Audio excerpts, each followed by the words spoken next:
আজি এটা প্ৰতিক্ৰিয়া আপোনালোকৰ মাধ্যমেদি জনাব বিচাৰিছোঁ অসম তথা কেন্দ্ৰীয় চৰকাৰলৈ যে অসমৰ যি ৰাজপথ কি ধৰণে জৰাজীৰ্ণ অৱস্থা হৈছে, প্ৰতি ঘণ্টাৰ মূৰতে মানুহৰ মৃত্যুমুখত পৰিছে। এই কথা আপোনালোকে প্ৰতি সময়তে আপোনালোকৰ সংবাদ মাধ্যমেদি অসমৰ জনসাধাৰণ, অসমৰ ৰাইজে গম পাইছে।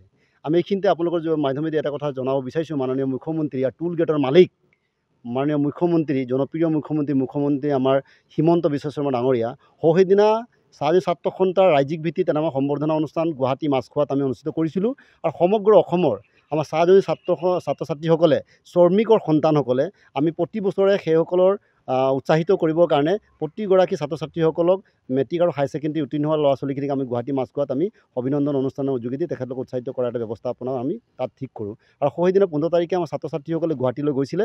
আৰু গুৱাহাটীৰ পৰা ঘূৰি আহোঁতে এটা এনেধৰণৰ দুৰ্ভাগ্যজনক ঘটনা সংঘটিত হ'ল, য'ত মানে আমি দুখ অনুভৱ কৰিছে যে আমি সেই অসম ৰাজ্যৰ সন্তান হয় নে নহয়, আমি নিজকে এটা প্ৰশ্ন কৰিবলৈ বাধ্য হৈছোঁ যে এনেকুৱা এটা পৰিস্থিতি হ'ব লগা হ'ল, য'ত আমাৰ আমি জানো যে অসমত যে চাহ জনজাতি ছাত্ৰ ছাত্ৰীসকলেই নহয়, প্ৰেক্ষাপটত আমি আলোচনা কৰিবলৈ সমগ্ৰ সকলো জাতি জনগোষ্ঠীৰ ছাত্ৰ ছাত্ৰীক আমি প্ৰাধান্য দিবই লাগিব, ছাত্ৰ ছাত্ৰীক আমি উচ্চ স্থান দিবই লাগিব। এই কথা আমি সদায় আলোচনা কৰি আহিছোঁ। তেনে সময়ত যিদিনাখন অভিনন্দন অনুষ্ঠানৰ পৰা ঘূৰি আহোঁতে ছাত্ৰ ছাত্ৰীসকলক ৰহা টুল গেটত ৰখাই পেলাই যি ধৰণৰ অপদস্থ কৰি পেলাই, হতাহতি কৰি পেলাই শেষ মুহূৰ্তত মানে প্ৰাণে মৰাৰ যি সিহঁতে ৰচনা কৰিলে, এটা ষড়যন্ত্ৰ কৰি পেলাই মাৰাৰ এটা কাৰ্যসূচী সিহঁতে ৰূপায়ণ কৰিলে, সেই বস্তুটো গম পালোঁ যে সেই টুল গেটত একাংক গুণ্ডা বাহিনী তাত পুহি ৰাখিছিলে। আৰু সেইসকলক কেৱল মাচুল সংগ্ৰহ কৰাৰ উদ্দেশ্য নহয়, মানুহক যদি প্ৰয়োজন হয় মাৰিবলৈও টকা সংগ্ৰহ কৰিব লাগে, সেই ব্যৱস্থাটো কিন্তু অসম চৰকাৰ মাননীয় মুখ্যমন্ত্ৰীয়ে সেই ব্যৱস্থাটো কৰিছে।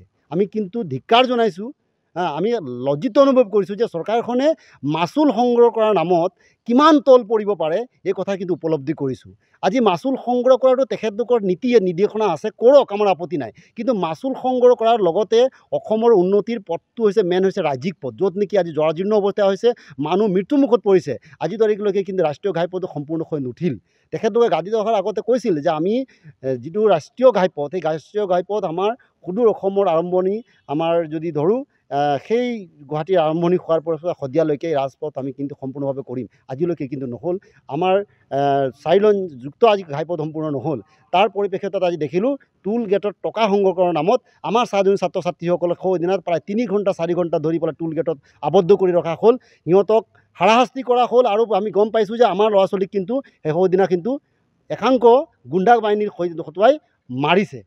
এই কথাটো আমি স্পষ্টভাৱে মাননীয় মুখ্যমন্ত্ৰীক দাবী জনাইছোঁ, আপোনালোকে অনতিপলমে ইয়াৰ তদন্ত কৰক, উচিত তদন্ত কৰক, আৰু যিকেইজন দোষী আছিলে সেই দোষীসকলক সাব্যস্ত কৰি পেলাই শাস্তি দিয়াৰ ব্যৱস্থা কৰক। অন্যথা কেৱল টুল গেট নহয়, সমগ্ৰ অসমৰ ৰাজপথ আমি কঁপাই দিয়াৰ কাৰণে আমি যিকোনো কাৰ্যসূচী ল'বৰ কাৰণে বাধ্য হ'ম।